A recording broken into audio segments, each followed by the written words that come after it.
Então a Gerdau finalizou o ano passado com muito pessimismo em relação às suas ações, com vários analistas rebaixando a recomendação para neutro ou até mesmo venda, vendo o ano 2024 difícil, inclusive com impacto nos dividendos, queda nos dividendos das ações. Vamos entender um pouco sobre isso, mas primeiro vamos relembrar aqui de onde vem a receita, o EBITDA, na verdade, da empresa.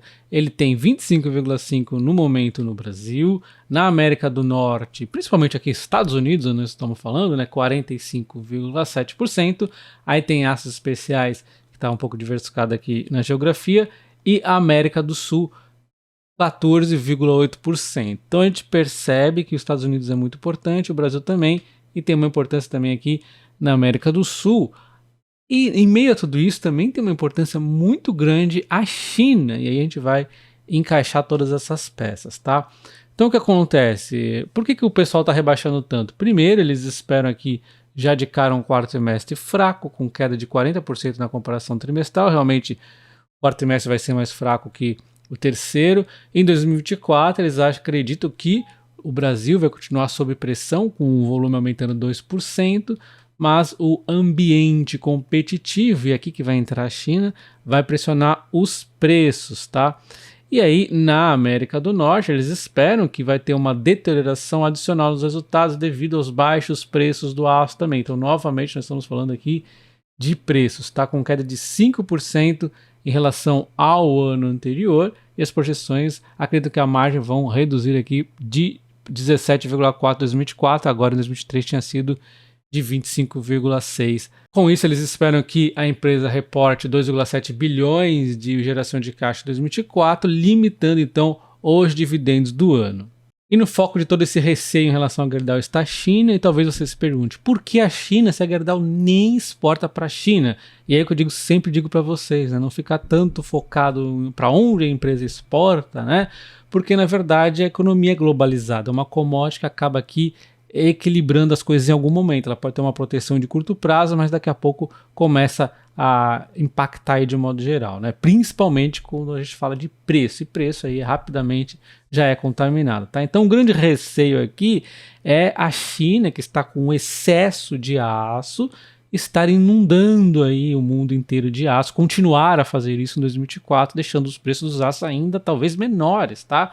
Então o que está acontecendo é que uma série de siderúrgicas aqui no Brasil estão pedindo aqui uma alíquota emergencial provisória de 25% para importação do aço chinês. Na verdade, eles estão aqui pedindo principalmente aqui para a China, Rússia e Coreia do Sul.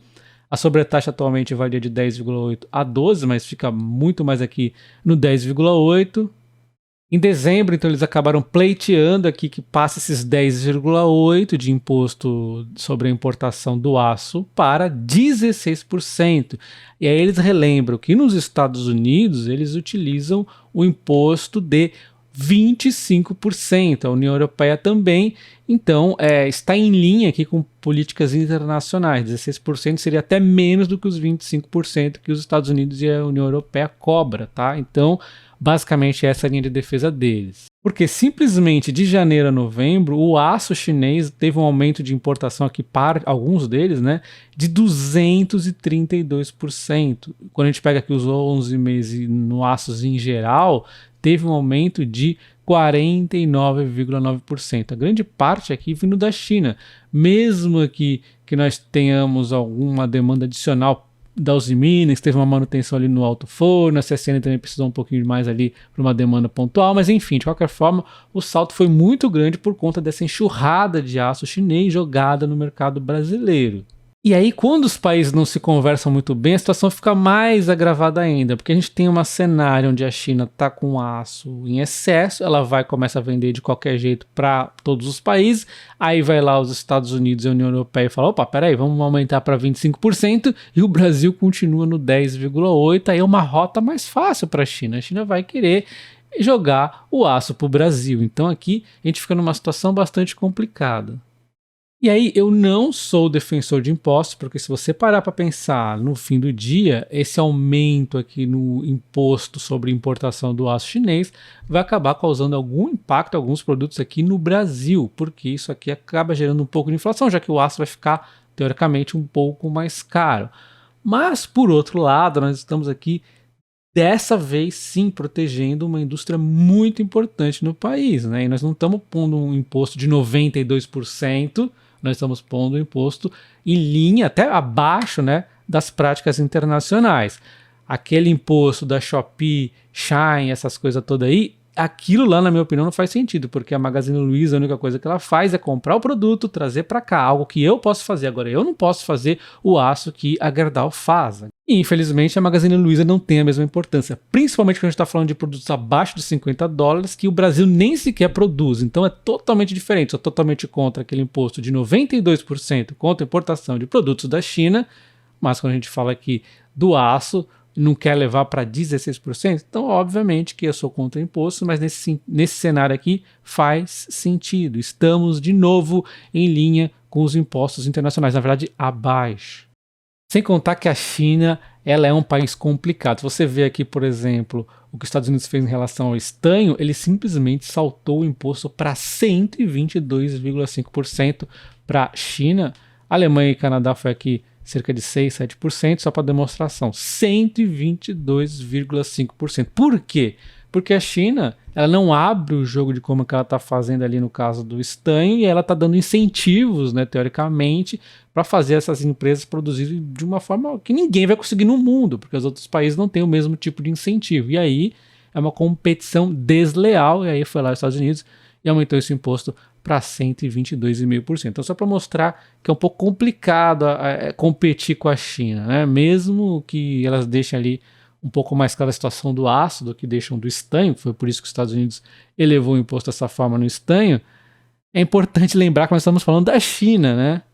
Mas, voltando os olhares à China, olha como é que a gente já iniciou o ano, né? Minério de ferro cai com sinais de demanda fraca na China. Demanda fraca é igual menos utilização do aço, provavelmente. Menos utilização do aço. Também o que acontece é essa enxurrada de aço jogada mundo afora. E o grande ponto curioso é que na demanda do ferro, a China ela continua usando bastante ferro, não está no mesma situação do que o aço, que está realmente sobrando ali a mais do que o normal, né? A gente vê o normal, o aço está sobrando mais que o normal, então ela está impactando muito mais o mercado do aço aqui do que o do ferro.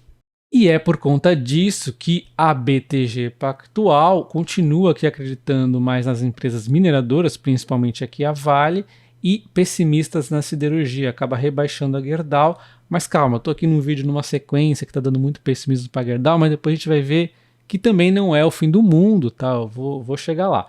Então a gente está vendo aqui a BTG falando, né, do impacto negativo do mercado imobiliário chinês, nós acabamos de ver, né, revisões aqui negativas nos lucros de algumas siderúrgicas e a própria valorização aqui do real.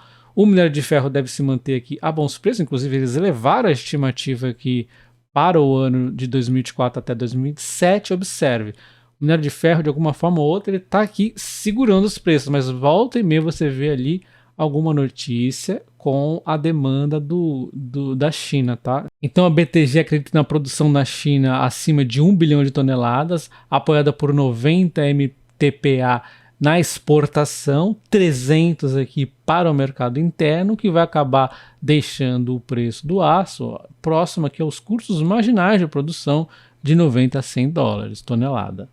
E a exceção é exatamente aos Estados Unidos. O mercado siderúrgico dos Estados Unidos continua relativamente bem, que está ali equilibrando um pouco mais a Gerdau. Por isso que a Gerdau está até desempenhando bem em relação a outras siderúrgicas. Mas mesmo lá nos Estados Unidos, como nós vimos o pessoal falando, ainda vai ter um impacto ali do excesso de aço da China. Se pegarmos do topo que ela bateu lá mesmo em janeiro, a queda chega a ser de 21,8%. No entanto, quando olhamos os últimos 5 anos da Gerdau, temos uma valorização de 122%. Então é um case volátil e a gente tem que ficar atento à empresa e também à macroeconomia. A gente está vendo que a macroeconomia pode não estar nas mais brilhantes, mas também pode representar uma oportunidade. Quando você olha a dívida por EBITDA da empresa, dá para ver que está bem tranquilinha, bem baixinha, né? Vem se mantendo estável, mesmo com o EBITDA oscilando, a dívida está ok. Olhando aqui pela dívida por patrimônio, dívida bruta, dá para ver que a dívida foi reduzindo, né? Então a dívida da empresa está tranquila, Vamos olhar aqui no relatório dela, olha só, dívida em 2015 como é que estava? 20 bilhões de dívida líquida, dívida bruta 26,5, o endividamento de 4,2x. Quando a gente olha atualmente, é uma outra história, né? Então a dívida dela está em 0,34, bem tranquila, uma dívida bruta de 11,5, bem menor, uma dívida líquida de 5,5, contra os 20 daquela época lá, de 2015. Então ela está numa situação de menor dívida e maiores resultados no EBITDA, que deixa ela com esse endividamento baixinho aqui. E aí, quando retomamos lá naquele passado, a gente vê essa queda muito grande, que a Gerdau chegou a cair 88% se você pegar o topo da empresa. Mas olha a situação que ela estava, era uma outra situação. Chegou naquele ápice lá de um endividamento e resultados baixíssimos, né? Foi naquele momento do governo Dilma que estava muito ruim, a situação mundial ali do aço também não estava tão bom, como hoje do aço também não está tão boa, mas a situação da empresa está muito melhor. E aí quem acabou comprando no fundo, é difícil você ficar também acertando o fundo perfeito, mas a pessoa conseguiu cerca de 1000%, né?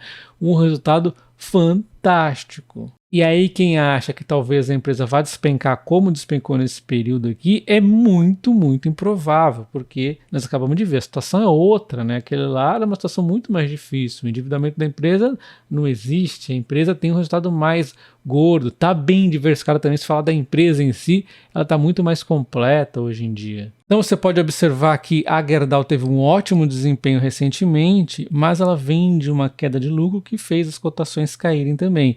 Na minha opinião, ela, como nós vimos o mercado falando, ela deve cair o resultado no quarto trimestre, mas eu acho que esse resultado que ela teve no terceiro trimestre deve ser mais ou menos próximo do que ela deve ter nos trimestres de 2024, aproximadamente, talvez um pouquinho menos. Quando a gente observa o histórico recente da empresa, a cotação segue lucro, e foi isso que aconteceu. O lucro subiu, cotação subiu, lucro caiu, cotação caiu. Um grande diferencial nesse case, uma virada de chave assim, surpresa que poderia acontecer no case da Gerdau, seria realmente o governo aprovar um imposto aí maior aí para a importação de aço chinês. Aí realmente daria uma vantagem para ela, já que ela tem uma exposição grande aqui no Brasil, teria uma proteção bastante bacana para ela. E quando a gente compara as 4 ações aqui da Gerdau, seja a holding ou seja a Gerdau normal aqui, temos um PL mais ou menos próximo entre as empresas, um pouquinho mais barato aqui a holding, né? Enquanto o PVP também, uma distância um pouquinho maior dessa vez, mas ainda assim não tão diferente assim.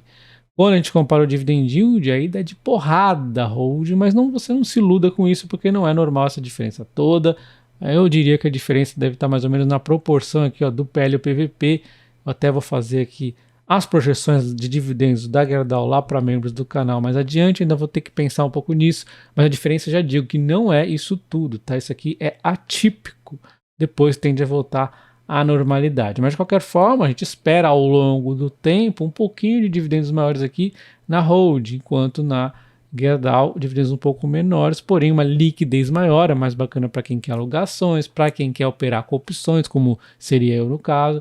Só para destacar também, eu não tenho a Gerdau, porque eu já tenho uma exposição forte aqui, a Vale e também a Cosan, que tem a Vale também dentro. Então, embora não seja siderúrgica, é aí minério de ferro, então tem a exposição à China e tudo mais, então eu acabo não tendo a Gerdau por conta disso, mas é uma empresa muito bacana na minha opinião.